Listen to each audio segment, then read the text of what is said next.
क्या आप जानते हैं कि शिवाजी महाराज ने एक बार तलवार नहीं, बुद्धि से युद्ध जीतकर मुगल साम्राज्य को सबसे बड़ा झटका दिया था। इस घटना को इतिहास में सूरत की सवारी कहा जाता है।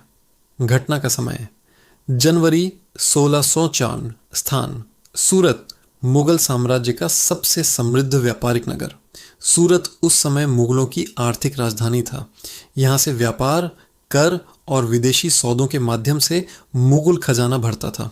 लेकिन समस्या यह थी कि औरंगजेब लगातार मराठा क्षेत्रों पर आक्रमण कर रहा था, किले छीन रहा था और स्वराज्य को समाप्त करना चाहता था। दूसरी ओर शिवाजी महाराज को अपने राज्य की रक्षा, सेना और किलों के लिए धन की तत्काल आवश्यकता थी। शिवाजी महाराज समझ चुके थे कि मुगलों को सीधे युद्ध में हराने से अधिक प्रभावी तरीका है उनकी आर्थिक शक्ति पर प्रहार करना। इसी रणनीति के तहत शिवाजी महाराज सीमित सेना के साथ अचानक सूरत पहुंचे। मुगल अधिकारियों को इस आक्रमण की कोई सूचना नहीं थी। शिवाजी महाराज ने स्पष्ट आदेश दिया, निर्दोष जनता, महिलाओं, साधुओं और धार्मिक स्थलों को कोई हानि नहीं पहुंचाई जाएगी।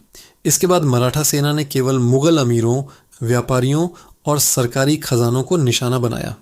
कुछ ही दिनों में सूरत का अपार धन स्वराज्य के अधीन आ गया। इस अभियान का परिणाम दूरगामी था। मुगल साम्राज्य को भारी आर्थिक क्षति हुई। औरंगजेब को पहली बार यह समझ में आया कि शिवाजी महाराज केवल एक योद्धा नहीं बल्कि असाधारण रणनीतिकार हैं।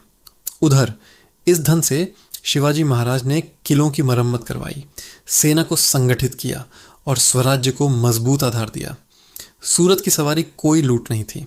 यह एक रणनीतिक आर्थिक युद्ध था जिसने मराठा साम्राज्य को आत्मनिर्भर बनाया और मुगलों की शक्ति को कमजोर कर दिया।